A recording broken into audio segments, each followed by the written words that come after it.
හොඳයි ආදරණීය දුවේ පුතේ අපි උසස් පෙළ ජෛව පද්ධති තාක්ෂණ වේදයේ 12 වෙනි ශ්‍රේණියේ නවවන ඒකකයට අදාළ සමාලෝචන ප්‍රශ්න දුවේ පුතේ සාකච්ඡා කරමින් ඉන්නේ. සමාලෝචන ප්‍රශ්නත් එක්ක අපි දුල පුතාලත් එක්ක කතා කරනවා. අපි දන්නවා අවසානයේ මේ විශේෂයෙන්ම ප්‍රායෝගික පරීක්ෂණ වලට අදාළ ගැටලු දුල පුතාලට ප්‍රශ්න විදිහට ඉදිරිපත් කළා. ඒක අපි කතා කරන දුල පුතාලත් එක්ක ඒ ගැටලු විසඳන ආකාරය කොහොමද මේ ක්‍රමවේද සඳහා අවශ්‍ය උපකරණ මොනවද? කොහොමද මේ ක්‍රියාවලිය සිදු කරන්නේ?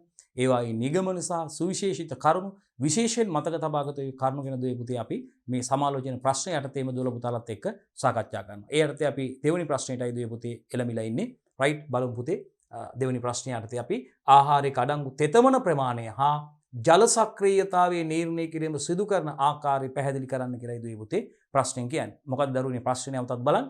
ආහාරයක අඩංගු තෙතමන ප්‍රමාණය හා ජල සක්‍රීයතාවයේ නිර්ණය කිරීම සිදු කරන ආකාරය පැහැදිලි කරන්න. දැන් ජල සක්‍රීයතාවය කියපු ගමන් දන්නවා අපි ජල සක්‍රීයතාවය වැඩි වෙනකොට ආහාර මත ශුද්ධ ජීවී ක්‍රියාකාරීත්වයත් වැඩි වෙනවා. මේ තෙතමන ප්‍රමාණය ගැන අපි විශේෂයෙන්ම කතා කරනකොට දී ආහාරයක අපි දන්නවා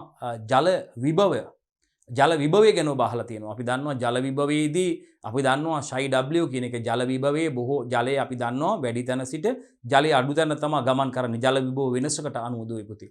දැන් බොහෝ විට අපි දැන් මේ ආහාර පරිරක්ෂණ ක්‍රමයක් විදිහට මේ සාන්ද්‍රීකරණය අපි හඳුන්වා දීලා තියෙනවා දරුවනේ. ඒකදී අපි දන්නවා මේ විශේෂයෙන්ම ආශ්‍රිත විභවය මගින් අපි සාන්ද්‍ර ද්‍රාවණවල ආහාරයේ බහාලීම සිද්ධ කරාට පස්සේ ආහාරයේ තියෙන ජලය මේ ආහාරයේ තියෙන ජලයේ මේ සාන්ද්‍ර ද්‍රාවණයටත් සාන්ද්‍ර ද්‍රාවණයේ තියෙන ද්‍රව්‍ය ආහාරයටත් අපි දන්නවා ගමන් කිරීම හේතුවෙන් දී පුතේ ආහාරයේ පරිරක්ෂණය වීමක් සිදු වෙනවා. අතීතයේ සිට අද දක්වා මෙම පරිරක්ෂණ ක්‍රම විදිහට දුවේ පුතේ අපි දන්නවා මේ මස් වගේ දේවල් පැණි ද්‍රාවණ වල දාලා සංරක්ෂණය කරා. ඒ වගේම අපි දන්නවා සමහර ආහාර ද්‍රව්‍ය ලුණු ද්‍රාවණ වල සීනි ද්‍රාවණ වල දාලා පරිරක්ෂණය කරනවා දරුවනේ. විශේෂයෙන්ම මේ ආශ්‍රිත විභවය අනුව ආශ්‍රිත වෙනසකට අනුව ආහාරයේ ජල විභවයේ වැඩි ද්‍රාවණයේ ජල විභවයට නැත්නම් මේ සාන්ද්‍ර ද්‍රාවණයේ ජල විභවයට වඩා එවැනි අවස්ථාවක ආහාරයේ තියෙන ජලය මොකද වෙන්නේ මේ සාන්ද්‍ර ද්‍රාවණයට බාහිර ආශ්‍රිතය වෙනවා. ආහාරයේ තියෙන ද්‍රව්‍ය මේ සාන්ද්‍ර ද්‍රාවණයේ තියෙන ද්‍රව්‍ය අපි දන්නවා ආහාරයට ගමන් කරනවා. ඉතින් මේක අපි එකපාර කෙලින්ම ගොඩාක් සාන්ද්‍ර ද්‍රාවණයක ආහාර බහාලීම සිදු කරන්නේ 10 20 30 40 ආදී විදියට මේ සාන්ද්‍රණ ශ්‍රේණියක් ඔස්සේ බදුන් කිහිපයකට මේ ආහාර අවස්ථාවකදී බහාලීම මගින් තමයි මේ தත්ත්වය අපි ලබා දෙන්නේ. මොකද එකපාර ගොඩාක් සාන්ද්‍ර ද්‍රාවණයකට අපි ආහාරයේ බහාලීම සිදු කරොත් ඒ අතර ඇතිවන පටලයක් නිසා ඇතිවන ඒ අපි දන්නවා ඒ ඇතිවන තදභාවය නැත්නම් එතන ඇතිවන තදගතිය නැත්නම් එතනදී ඒ ආහාරය අර සාන්ද්‍ර ද්‍රාවණයකට එකපාරම දැම්මොත් ගොඩාක් සාන්ද්‍රණිය වැඩි 98ක 90ක වෙනි ද්‍රාවණයකට දැම්මොත් ඒකත් ගැටුම් සහගත තත්ත්වයක්. ඒක නිසා අපි ක්‍රමානුකූලව සාන්ද්‍රණ ශ්‍රේණියක් ඔස්සේ ආහාරයේ සාන්ද්‍රණ ශ්‍රේණියක් සහිත බඳුන් තුලට ආහාරයේ බහාලීම මගින් තමයි ඒ ක්‍රියාවලිය සිදු කරන්නේ. ඒකත් දුවල පුතාලට සිද්ධාන්ත කොටස් වලදී අපි විස්තරාත්මකව කතා කරලා තියෙනවා. එහෙනම් දුවේ පුතේ අපි මෙතනදී දුවල පුතාලත් එක්ක සාකච්ඡා කරලා බලාපොරොත්තු වෙන විශේෂයෙන්ම මේ ආහාරයක අඩංගු තෙතමන ප්‍රමාණය හා ජල සක්‍රීයතාවයේ නිර්ණය සිදු කිරීම සිදු කරන ආකාරය කොහොමද කියලායි අහන්නේ දරුවනේ. ජල සක්‍රීයතාවය අපි කියනවා AW අගේ water activity එක ආහාරයක. ඉතින් මේ විවිධ ජල සක්‍රීයතා සහිත ආහාර වර්ග ගැන අපි කතා කරනවා දුවේ පුතේ. විශේෂයෙන්ම ඉතින් මෙතනදී අපි දන්නවා මේ ජලයේ ආහාරයක් එක්ක තදින්ම බැඳලා ඉන්න බොන්ඩ් වෝටර් විදියට ආහාරයත් එක්ක තදින් බැඳලා ඉන්න ජලය තියෙනවා. ආහාරය සමග ලිහිල්වම බැඳුණු නිදහස් ජලය තියෙනවා. මේ විශේෂයෙන්ම මේ ශුද්ධ ජීවී ක්‍රියාකාරීත්වයේ සිදුවෙන්නේ මේ ආහාරය සමග ලිහිල්වම බැඳලා තියෙන ජලය සමග තමයි පුතේ. අපි කියන නිදහස් වෝටර් ප්‍රී වෝටර් කියලායි අපි ඒක හඳුන්වන්නේ. හොඳයි දරුවනේ එහෙනම් අපි බලමු කොහොමද මේ ආහාරයක අඩංගු තෙතමන ප්‍රමාණය හා ජල සක්‍රීයතාවයේ නිර්ණය කිරීම සිදු කරන ආකාරය පිළිබඳව අපි බලමු. හොඳයි බලන්න දුවේ අපි බලනවා බලන්න why are we interested in water activity? අයි අපි මේ water activity එක පිළිබඳ interest එකක් ගන්න පුතේ. water affect most biological and chemical processes. right? බලන්න organism growth ජීවීන් වර්ධනය වෙනවා. හරි ජල සක්‍රීයතාවය වැඩි වෙනකොට organism growth වෙනවා පුතේ. chemical process වෙනවා. රසායනික වශයෙන් මේ වෙනස්කම් processing වෙනවා පුතේ. right එතකොට right self life එක visibility එක quality එක taste එක නේද පුතේ.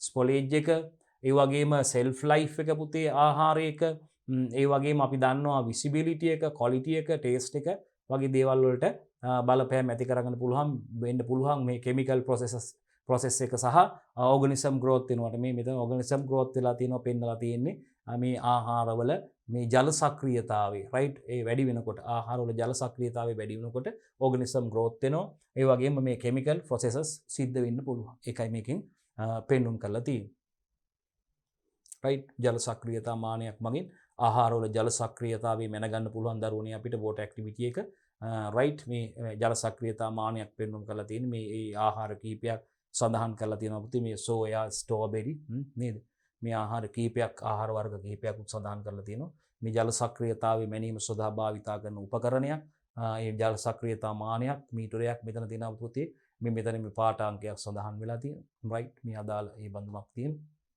හොඳයි right මෙතන බලන්න AW equal water above food P pure water right water above food තියෙනවා පුතේ P pure water බලන්න මේ භාජන දෙකක් තියලා තියෙනවා AW water activity එක water above food right මේ බලන්න water above food එක බලන්න පුතේ ප්‍රමාණය ඊට පස්සේ pure water වල බලන්න right pure water වල right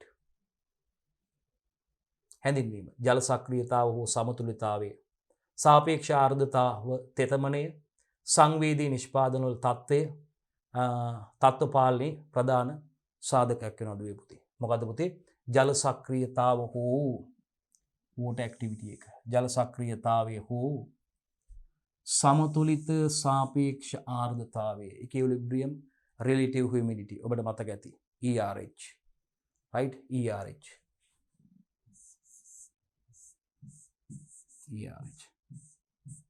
equilibrium relative humidity එක ERH සමතුලිත සාපේක්ෂ ආර්ද්‍රතාව right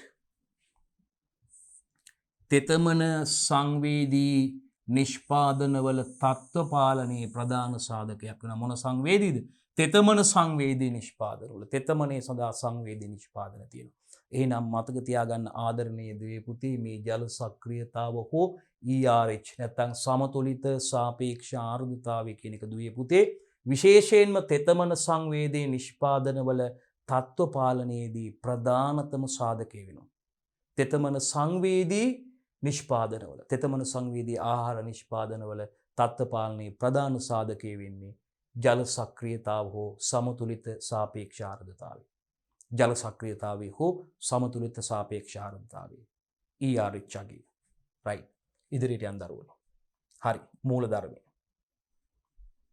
ප්‍රින්සිපල් එක බලන්න දුවේ පුතේ right ඊට අදාළ අපේ ප්‍රශ්නයට අදාළ පරීක්ෂණයට අදාළ ප්‍රශ්නයේ තියෙන දී සිදු කරන්න බලාපොරොත්තු වන පරීක්ෂණයට අදාළ මූල ධර්මයේ දුවේ පුතේ මෙතනදී කතා කරන්නේ ආහාරයේ අඩංගු ජල ප්‍රමාණය වැඩි වෙනකොට ජල සක්‍රියතාවය වැඩි වෙනකොට water activity අගේ වැඩි වෙනකොට ශුද්ධ ජීවි වර්ධනයේ සඳහා ඇති අවදානමත් වැඩි වෙනවා organism growth කියලා අපි රූපේ පෙන්වන්නේ right එවිට ආහාරයේ මොකද වෙන්නේ self life එක අඩු වෙනවා එතකොට ආහාරයේ self life එක ආයු කාලය අඩු වෙනවා දරුවෝ ආහාරයක මේ ගුණාත්මක ලක්ෂණ නොවෙනස්ව පවත්වා ගත හැකි ආහාරයේ පරිභෝජනය සිදු කරන්න පුළුවන් උපරිම කාලය තමයි ආයු කාලය ඇතුළත අපි කතා කරන්නේ ආහාරයක ගුණාත්මක ලක්ෂණ නොවෙනස්ව ආහාර පරිභෝජනයට ගත හැකි තත්ත්වයේ තියාගන්න පුළුවන් උපරිම කාලය තමයි ආයු කාලය කියන්නේ. රයිට්? එහෙනම් විශේෂයෙන්ම මතක තියාගන්න ආදරණීය දුවේ පුතේ මේ මූල ධර්මයේ ආහාරයේ අඩංගු ජල ප්‍රමාණය වැඩි වූ විට මොකද වෙන්නේ පුතේ?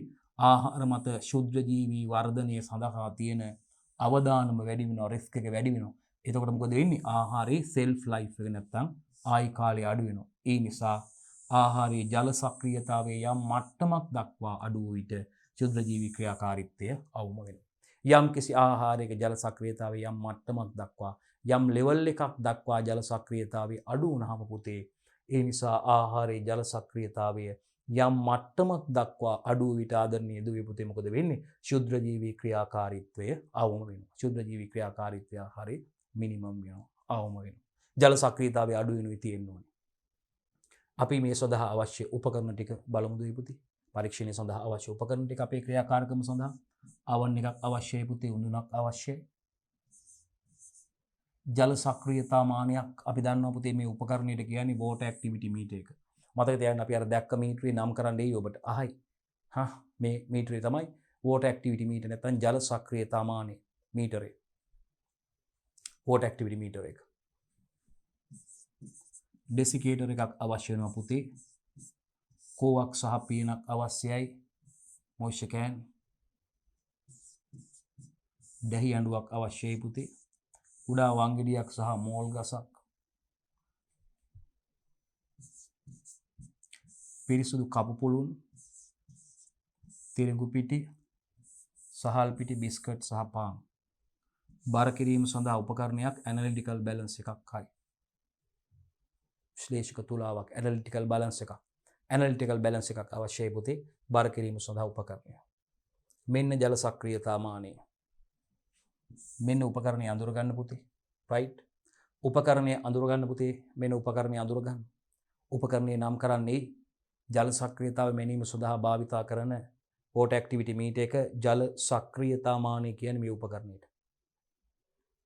ජල සක්‍රියතා මානයේ උපකරණය අඳුරගන්න පුතේ උපකරණය බලන්න. රයිට්. මතක තියාගන්න උපකරණය. මෙන්න ජල සක්‍රියතා මානය. ක්‍රමවේදයට යන්න. රයිට්. A. මුලින්ම උඳුන තුල වියලීමේ ක්‍රමය oven bride method මගින් ආහාරයක අඩංගු තෙතමන ප්‍රමාණය නිර්ණය කිරීමයි යන්නේ පුතේ. රයිට්. වේලි බල්ට ප්‍රතිශතයක් විදිහට අපි ඉදිරිපත් කරන්න පුළුවන්. එහෙනම් ක්‍රමවේදයේ උඳුන තුල වියලීමේ ක්‍රමය oven bride method එකක් පුතේ මගින් අපිට පුළුවන් ආහාරයක අඩංගු තෙතමන ප්‍රමාණය නිර්ණය කරන්න. මේ පරීක්ෂාවයි සිදු කරන්න යන්නේ. එතකොට පියන සහිත කෝවක් අරගෙන මනාව හොද ගන්නවා. පියන සහිත කෝවක් අරගෙන පුතේ කෝවක් මැටි කෝවක් විද්‍යාගාරයේ තියෙන කෝවක් පියනත් එක්ක මැටි කෝවක් අරගෙන අපි දන්නවා කෝවක් ගත්තාම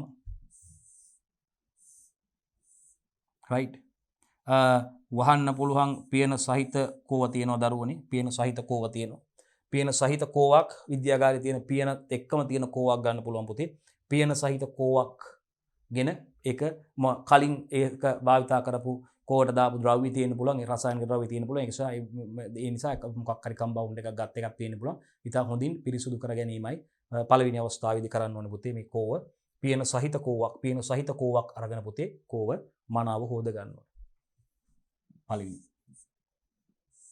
පියන සහිත කෝවක් ගෙන මනාව හොද ගන්න ඕනේ දෙක ඊළඟට සෙල්සියස් අංශක 100 උෂ්ණත්වයේ කෝව හා පියන පැවක් පමණ වේලාවක් වියලා ගැනීම.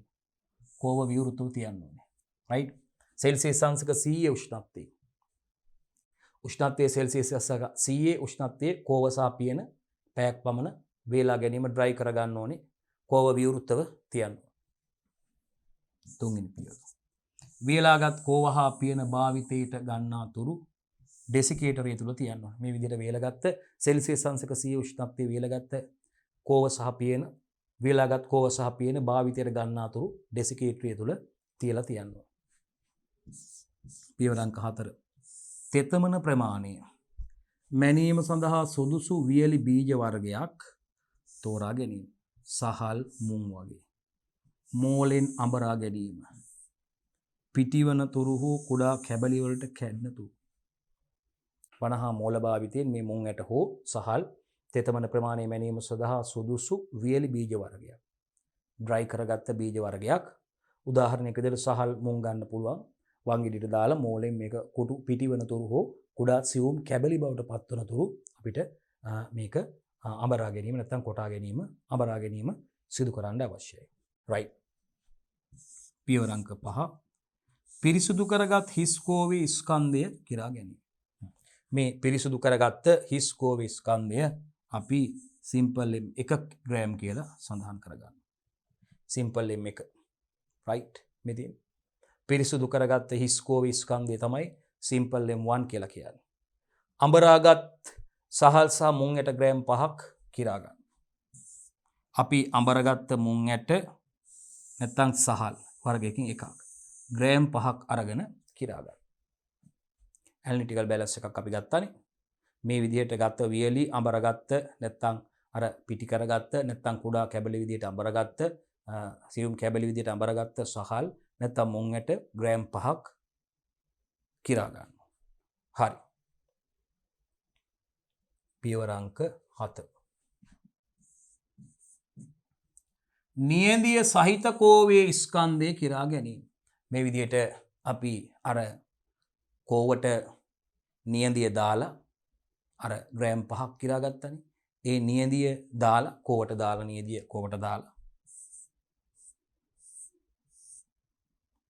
මෙන්න නියදිය කෝවට දාලා මෙයාගේ ස්කන්ධය කියා ගන්නවා. එයා සිම්පල් M2 කියලා සඳහන් කරනවා. සිම්පල් M2 ග්‍රෑම් කියලා යාව එයාගේ බර සටහන් කරගන්නවා. රයිට්. අපි නියදියෙන් ග්‍රෑම් 5ක් කිරාගෙන රයිට්. ඒ ග්‍රෑම් 5 කෝවට දාලා ඒකයි කියන්නේ නියදිය සහිත කෝවේ ස්කන්ධය කියා ගන්න. නියදිය අපි සහල් නැත්තම් මුං ඇට පිටි කරගත්ත එක කැබලි කරගත්ත නියදියෙන් ග්‍රෑම් 5ක් කිරාගෙන ඒ ග්‍රෑම් 5 මේ කෝවට දාලා නියදිය සහිත කෝවේ බර ස්කන්ධේ නියදියත් එක්ක කෝවේ බර සිම්පල් M2 ග්‍රෑම් විදිහට සඳහන් කරගන්න.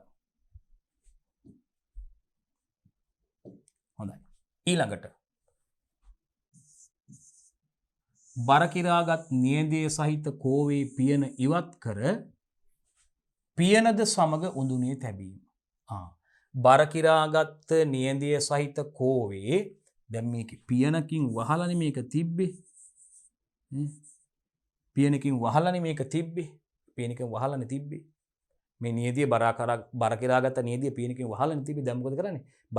බර කිරාගත්ත නියදිය සහිත මේ කෝවේ පියන අයින් කරනවා. පියන අයින් කරලා පියනත් එක්ක උඳුනේ තියෙනවා. පියන අයින් කරලා වෙනම පියන පැත්තකින් තියලා උඳුනේ මේ කෝව සහිත නියදියයි පියනයි දෙකම උඳුනේ තියෙනවා. තියලා උඳුනේ තියෙනවා. නවුයි පියනවා. උඳුනේ දොර වසා උඳුන ක්‍රියාත්මක කිරීම. අවන් එකේ දොර වහලා උඳුන ක්‍රියාත්මක කරනවා. 10. උඳුනේ උෂ්ණත්වය 105 සෙල්සියස්ට පැමිණි පසු නියදිය එම උෂ්ණත්වයේ පැය 5ක් වේල ගන්න. උඳුනේ උෂ්ණත්වය කීයද? සෙල්සියස් අංශක 105ට ආවට පස්සේ මොකද කරන්නේ? නියදිය මේ ඒ උෂ්ණත්වයේම උඳුන තුල පැය 5ක් වේල ගන්න.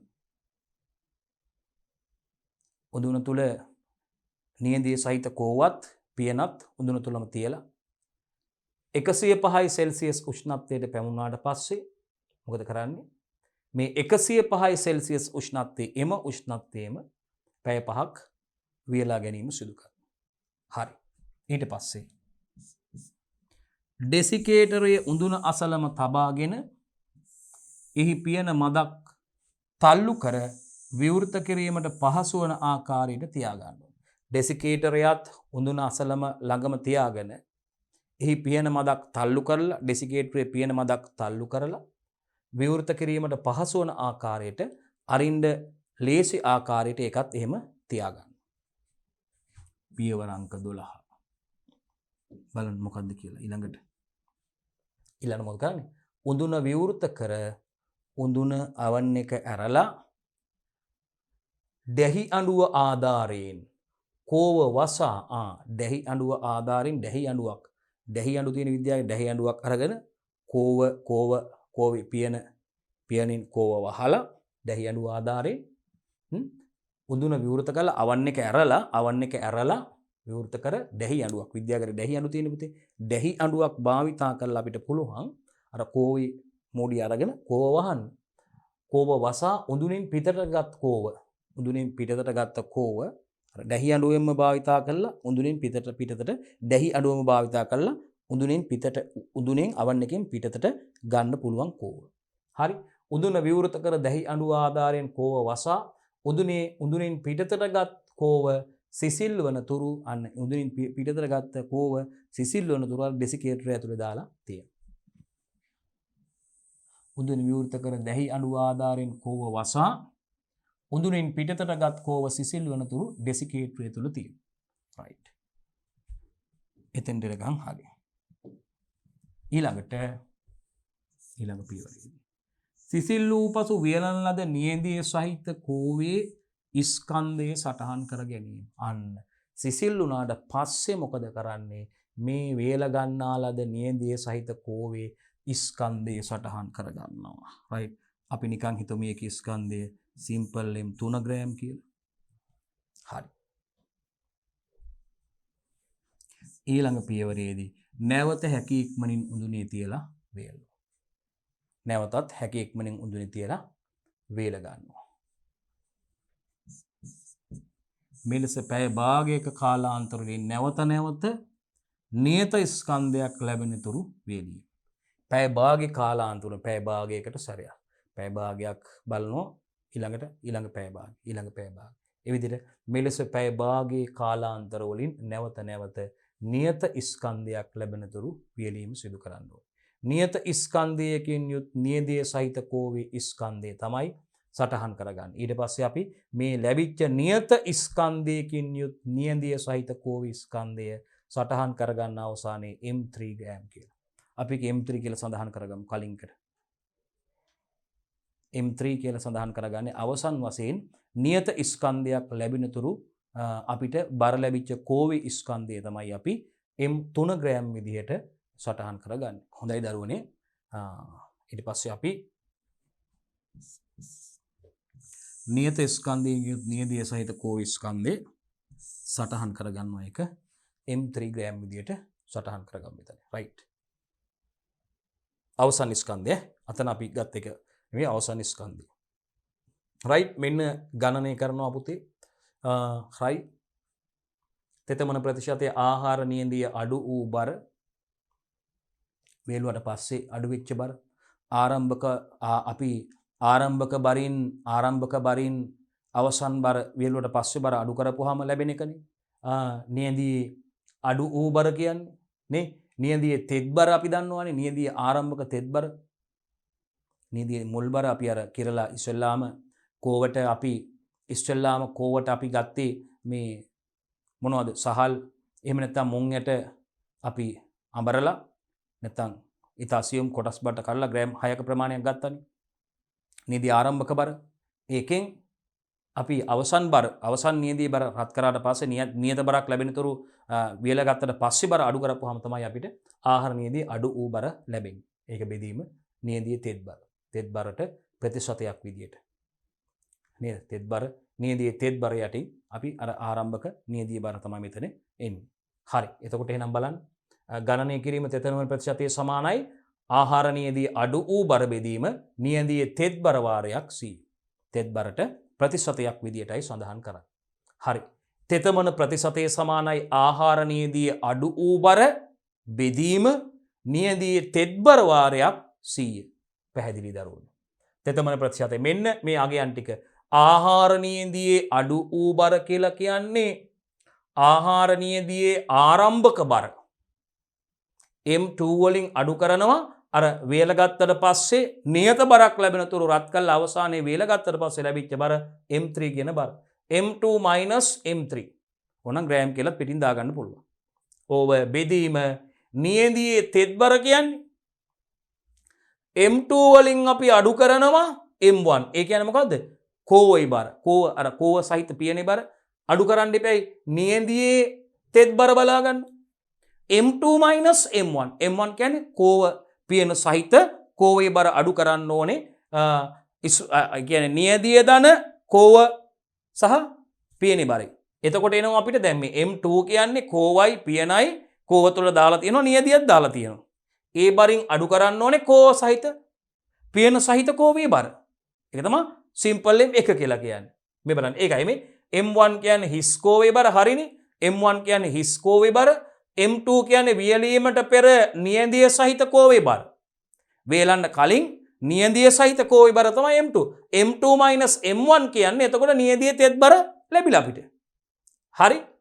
M3 සිම්පල් M3 කියලා කියන්නේ වියලීමෙන් පසු නියදිය සහිත කෝවේ බර. වියලීමෙන් පසු නියදිය සහිත කෝවේ බර තමයි සිම්පල් M3 කියන්නේ. රයිට්. ගණනය කිරීම සිදු කරගන්න පුළුවන් ඒ ආකාරයට. හරි. නිගමනයට යනවා. පරීක්ෂණයට යොදාගත් ආහාරයේ අඩංගු තෙතමන ප්‍රමාණය නිගමනය කිරීම තමයි නිගමනය වෙන්නේ. මොකද්ද? අපි පරීක්ෂණයට යොදාගත් ආහාරයේ අඩංගු තෙතමන ප්‍රමාණය එනයින් නිගමනය කිරීම සිදු කරන්න පුළුවන්. පරීක්ෂණයට යොදාගත් ආහාරය තමයි අපි මේ නේද පුතේ අපි සහල්ලට නැත්තම් මුං බීජ තමයි යොදාගත්තේ. ඒ පරීක්ෂණයට යොදාගත් ආහාරය අඩංගු තෙතමන ප්‍රමාණයයි අපි අවසානයේ නිගමනය කරේ. තෙතමන ප්‍රමාණයයි අපි අවසානයේ නිගමනය කරේ. රයිට්. පරීක්ෂණයට යොදාගත් ආහාරය අඩංගු තෙතමන ප්‍රමාණය නිගමනය කිරීම සිදු කරේ. right B හරි අපි ජල සක්‍රියතාමානය භාවිතා කරලා නැත්නම් අපි water activity meter එක මගින් ජල සක්‍රියතාවය මයින්ඩයි දැන් යන්නේ. උපකරණේ භාවිතා කළා කොහොමද? ජල සක්‍රියතාමානය භාවිතා කළා කොහොමද අපි? right ජල සක්‍රියතාවයම ඉන්නේ. ජල සක්‍රියතාමානය අපි කියනවා water activity meter එක. water activity meter එක භාවිතා කළා. ජල සක්‍රියතාමානය භාවිතා කළා water activity meter එක භාවිතා කළා එමගින් කොහොමද ජල සක්‍රියතාවයේ මැනීම සිදු කරන්න කියන එකයි අපි දැන් බලන්න යන්නේ. හොඳයි දරුවෝ. මුලින්ම ආහාරණයේදී ජල සක්‍රියතාවයේ මැනීමට පැය භාගයකට පෙර උපකරණය ක්‍රියාත්මක කරන්න.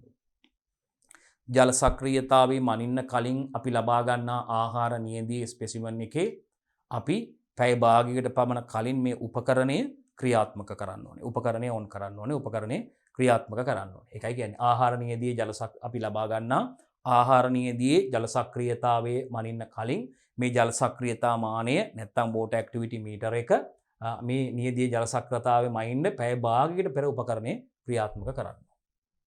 ආහාරණයේදී ජල සක්‍රියතාවයේ මැනීමට පැය භාගයකට පෙර උපකරණය ක්‍රියාත්මක කරන්න ඕනේ. right? පළවෙනි පියවර. දෙවෙනි පියවර.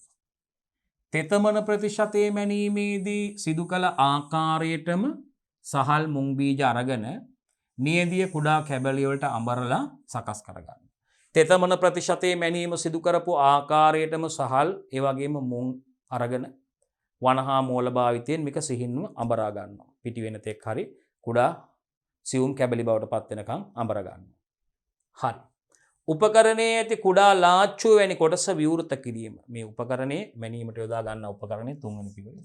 උපකරණයේ තියෙන කුඩා ලාච්චුවක් වැනි කොටස ඕපන් කරමු. හරි. ඊපස්සේ එහි මැද ඇති කුඩා තැටියගෙන මැද තියෙන කුඩා තැටිය අරගෙන ඉන් භාගයක් පමණ පිරින ලෙස නියදිය පිරවීම. උපකරණයේ තියෙන කුඩා ලාච්චුවක් වැනි කොටස ඕපන් කරලා ඒකේ මැද තියෙන කුඩා තැටිය ප්ලේට් එක අරගෙන ඒ ප්ලේට් එකෙන් භාගයක් පමණ පිරෙන විදිහට නියදිය පිරවීම සිදු කරනවා. නියදිය පිරවීම සිදු කරනවා. ඊළඟට නියදිය ඇතුළු කර ලාච්චුව වැනි කොටසේ ඇති කුඩා අගුල නොබ් එක කරකවා ලොක් කරන්න ඕනේ. සංවෘත කරන්න. නියදිය ඇතුළු කරාට පස්සේ ලාච්චුව වැනි කොටසේ තියෙන කුඩා අගුලක් පොඩි නොබ් එකක් තියෙනවා. මේ නොබ් එක කරකවලා ඒක සංවෘත කරනවා, ලොක් කරනවා. නොබ් එක කරකවලා ඒක සංවෘත කරනවා, ඒක ලොක් කරනවා. right. එවිට උපකරණයේ AW සමානයි 0 ලෙස අදාළගේ සටහන් වෙනවා. කීයද පියවර? අංක 6. පියවර අංක 6. එවිට උපකරණයේ AW 0 ලෙස සටහන් වෙනවා. right. ඊළඟට ක්‍රමයෙන් ජල සක්‍රියතා අගය AW වැඩි වෙනවා. අපි AW අගය බිඳුව ලෙස සඳහන් වෙනවා උපකරණයේ.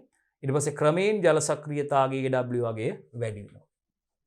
ඊළඟට නිශ්චිත අගයකට පැමිණි පසු උපකරණයේ ඇති බල්බය හඬක් නගමින් දැල්වෙමින් සහ නිමමින් පවතිනවා. අන්න බලන්න. නිශ්චිත අගයකට මේ AW අගය ආවට පස්සේ මේ ජල සක්‍රියතා මානයේ තියෙන බල්බය හඬක් නගමින් දැල්වෙමින් සහ නිමමින් පවතිනවා. දැල්වෙමින් සහ නිමමින් පවතිනවා. මෙන්න මේ අවස්ථාවේදී දිස්වන අගය තමයි දරුවනේ ආහාරණයේදී ජල සක්‍රියතාවය කියලා කියන්නේ. උපකරණයේ තුල මෙන්න මේ අවස්ථාවේදී දිස්වන අගය තමයි ආහාරණයේදී ජල සක්‍රියතා අගය වෙන්නේ. ආහාරණයේදී ජල සක්‍රියතා අගය වෙන්නේ. right.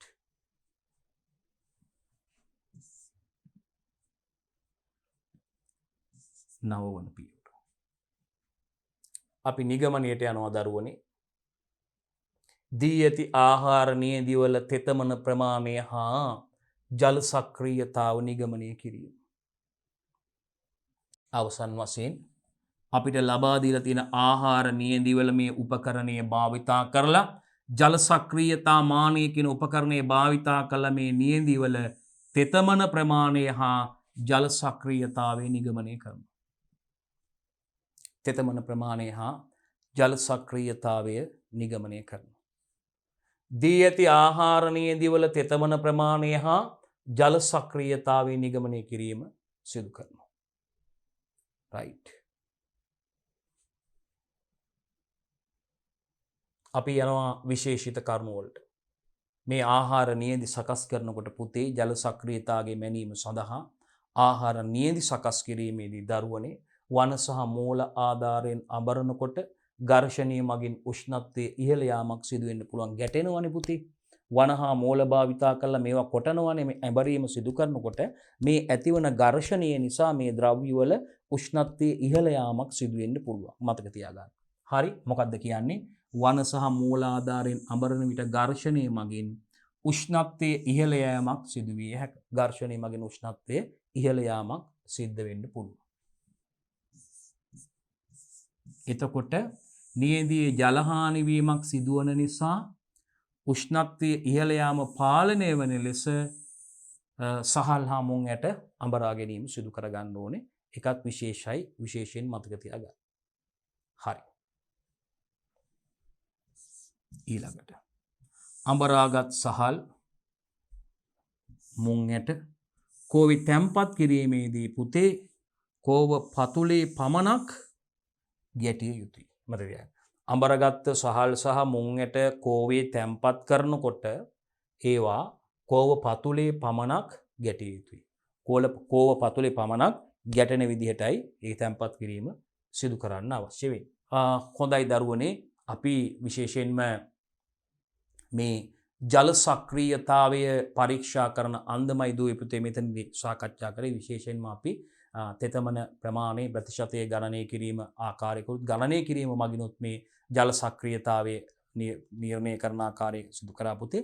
ඒ වගේම ජල සක්‍රියතා මානයක් භාවිතා කරලා කොහොමද ජල සක්‍රියතාවය මැන ගැනීම සිදු කරන්න කියන එක, ඒ ආහාර නියඳිවල මැන ගැනීම සිදු කරන ආකාරයත් එහිදී විශේෂයෙන් සැලකිලිමත් විය යුතු කරුණු ගැනත් ආදරණීය දුවල පුතාලත් එක්ක අපි සාකච්ඡා කරා. අපි බලාපොරොත්තු වෙනවා දුවේ පුතේ ඊළඟ කොටසෙන් දුවල පුතාලත් එක්ක මේ ඊළඟ ප්‍රායෝගික පරීක්ෂණයට අදාළ ගැටලු දුවල පුතාලත් එක්ක සාකච්ඡා කරන්න බලාපොරොත්තු වෙනවා. දුවේ පුතේ අපි මේ සාකච්ඡා කරන්නේ උසස් පෙළ ජෛව පද්ධති තාක්ෂණ වේදයේ 12 වෙනි ශ්‍රේණියේ 9 වන ඒකකයට අදාළ සමාලෝචන ප්‍රශ්න කතා කරලා අවසන් කරලා අපි ඊට අදාළ ප්‍රායෝගික පරීක්ෂණවලදී ඒ ගැටලු විසඳීම සිදු කරන ආකාරයයි දුවා සිදු කරන ආකාරය ගැටලු ලෙස දුවල පුතාලට ඉදිරිපත් කළා. ඒවා සිදු කරන ආකාරය, ඒ ක්‍රමවේද, ඒ සඳහා භාවිතා කරන උපකරණ මොනවද, කොහොමද මේ ක්‍රියාවලිය සිදු කරන්නේ, ගණනය කිරීම සිදු කරන්නේ කොහොමද, උපකරණ ක්‍රියාත්මක කරන්නේ කොහොමද, උපකරණ භාවිතා කරන්නේ කොහොමද.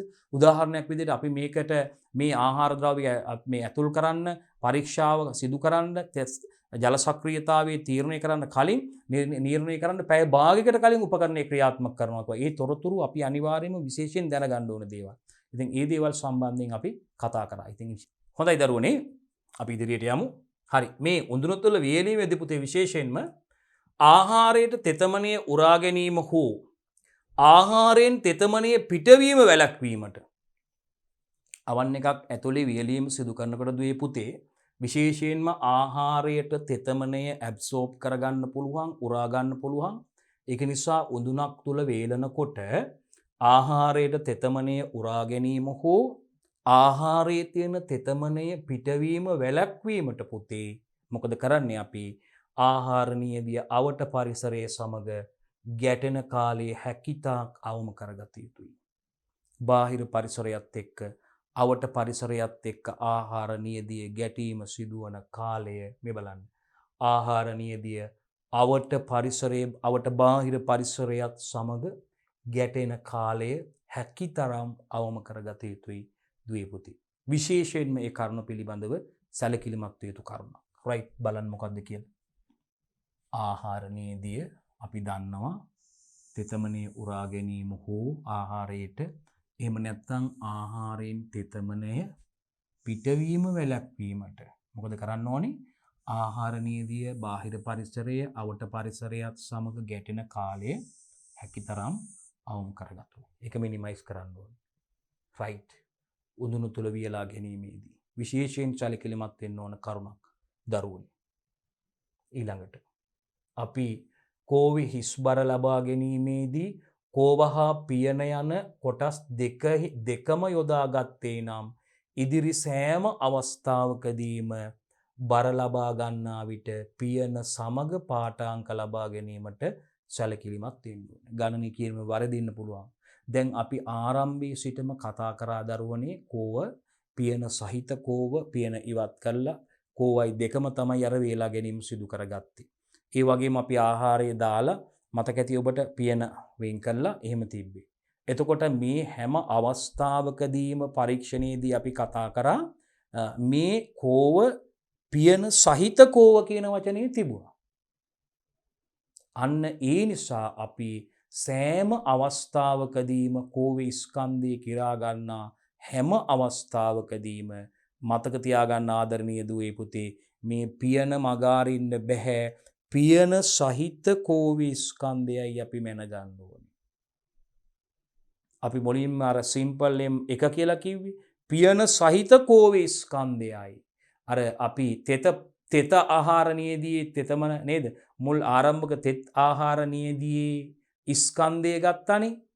එතකොට ඒ ස්කන්ධය හොයාගන්නේ අපි කෝවේ ස්කන්ධය අඩු කරන්න ඕනේ. M2 ගෙන් M1 අඩු කරන්න ඕනේ. කෝව කියන්නේ M1. එතකොට මේ කෝව කියන කෙනා මතක තියාගන්න ඕනේ සෑම විටම පියනත් එක්කයි අපි භාවිතා කරේ. එහෙනම් පුතේ හැම අවස්ථාවකදීම කෝවේ ස්කන්ධය කියලා කියන්නේ පියන සහිත කෝවේ ස්කන්ධයට. පියන සහිත කෝවේ ස්කන්ධයට තමයි හැම අවස්ථාවකම කෝවේ ස්කන්ධය කියලා අපි කියන්නේ. දැන් හරි. හරි. එහෙනම් ඒකත් විශේෂයෙන් මතක තබා ගත යුතු කරුණක්. කෝවේ බර ලබා ගැනීමේදී කෝවහා පියන යන කොටස් දෙකම යොදාගත්තේ නම් ඉදිරි සෑම අවස්ථාවකදීම බර ලබා ගන්නා විට පියන සමග පාඨාංක ලබා ගැනීමට සැලකිලිමත් විය යුතුයි. හරි.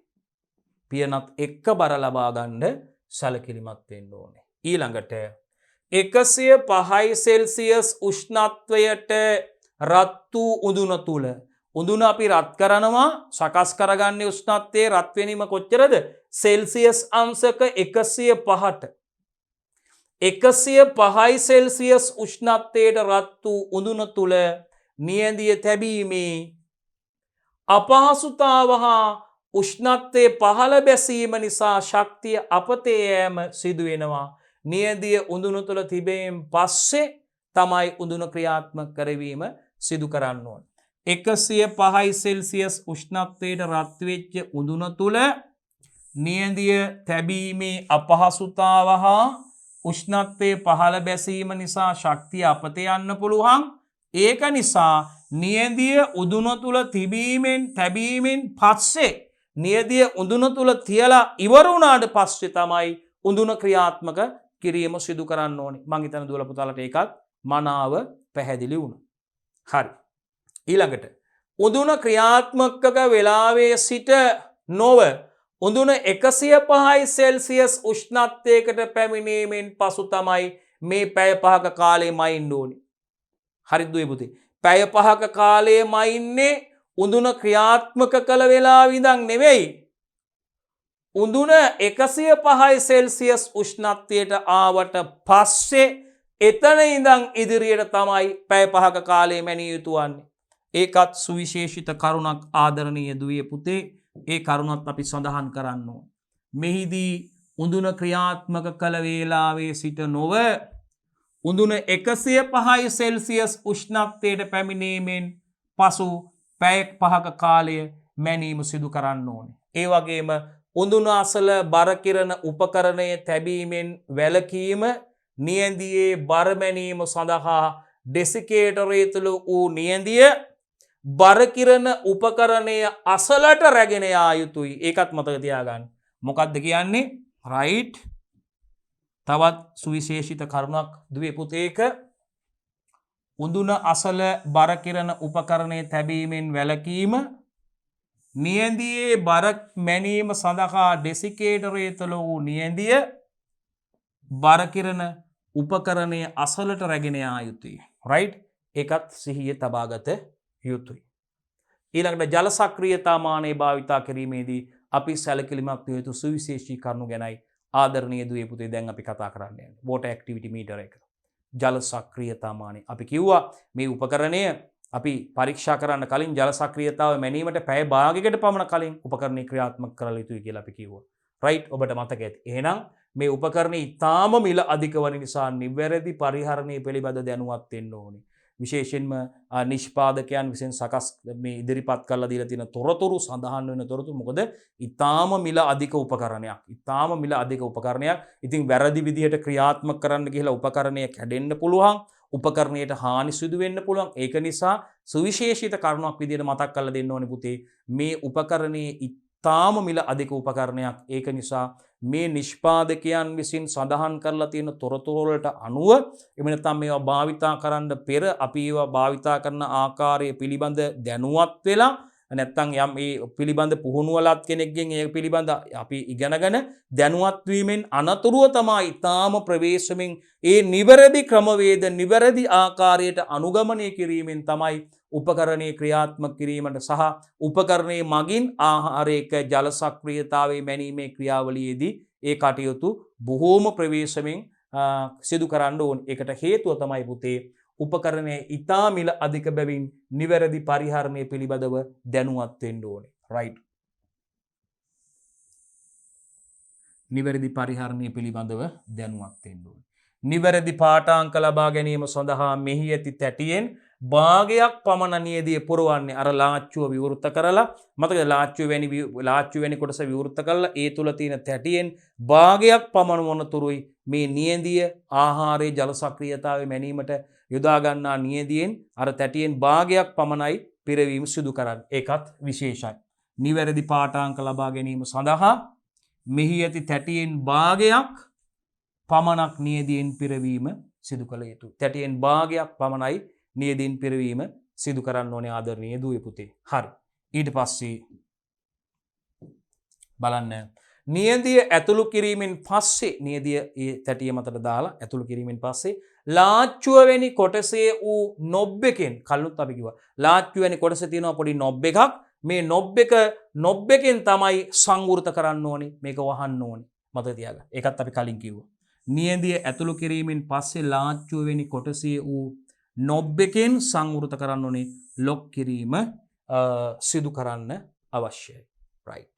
හොඳයි ආදරණීය දුවේ පුතේ අපි උසස් පෙළ ජෛව පද්ධති තාක්ෂණ වේදේ විෂය ධාරාව යටතේ 12 වෙනි ශ්‍රේණියේ 9 වන ඒකකයට අදාළ සමාලෝචන ප්‍රශ්න සාකච්ඡා කළා. ඉන් අනතුරුව දුවල පුතාලත් එක්ක ඊට අදාළ ප්‍රායෝගික පරීක්ෂණ සඳහා ඒ ප්‍රායෝගික පරීක්ෂණවල සිදුවන ක්‍රියාවලින් අපි ප්‍රශ්න විදියට දුවල පුතාලත් එක්ක සාකච්ඡා කරනවා. සෑම පාඩමකම අවසානයේ දුවල පුතාලට මේ විභාගයේ අතිසාර්ථකව ඒ සාමාර්ථයකට යාමේ සිහිනය සාර්ථක කර ගැනීම සඳහා ඔබට අතිශයින්ම වැදගත් කරුණු කොටස් ටිකක් බොහෝ විට දරුවෝ මේක අවසානයේ විභාගිනුත් පස්සේ බලාපොරොත්තු වෙන්නේ මේ පරීක්ෂණ ටික විභාගයෙන් පස්සේ තියෙන නිසා. නමුත් හැම දෙයකම කලින් මේත් එක්කම සිද්ධාන්ත කොටස් ආවරණය කර ගන්නවත් එක්කම දුවේ පුතේ අපි මේ ටිකත් ආවරණය කර ගැනීම අතිශය වැදගත් වෙනවා. ඒ නිසා මේවා ගැටලු විදියට ප්‍රශ්න විදියට අහලා දුවල පුතාලත් එක්ක මේ සාකච්ඡා කරලා අවසන් කරන්නයි අපි බලාපොරොත්තු වෙන්නේ. හොඳයි ආදරණීය දුවේ පුතේ අපි ඊළඟ කොටසින් දුවල පුතාලත් දෙක මේකට අදාළ ඊළඟ ප්‍රායෝගික පරීක්ෂණ වල ගැටලු ටික සාකච්ඡා කරන්න බලාපොරොත්තු වෙනවා.